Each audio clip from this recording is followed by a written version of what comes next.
kabajamtoota daawwattoota TV Nuural Hudaa ajaa'iba dhageettanii hoolaan afaan gurra keessaa qabu argame jedha oduun gama Turkiyaatii dhagayame.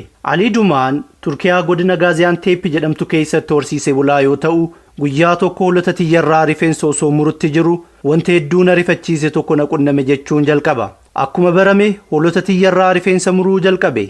Erga hoolota hedduurraa muree booda hoolaa kanatti dabre. Osoo hin yaadin tasa gurra isaa waan mureef miidhama isaa hubachuuf qalbeeffadhee yoo ilaalu gurra hoolaa keessatti afaan argee akka malee rifadhee hollachuu jalqabe jedha. Haakima loonii kan ta'e Yusuf Ildiis gama isaatiin yoo dubbatu afaan gurra hoolaa keessatti uumame kun ilkaanis ni qaba.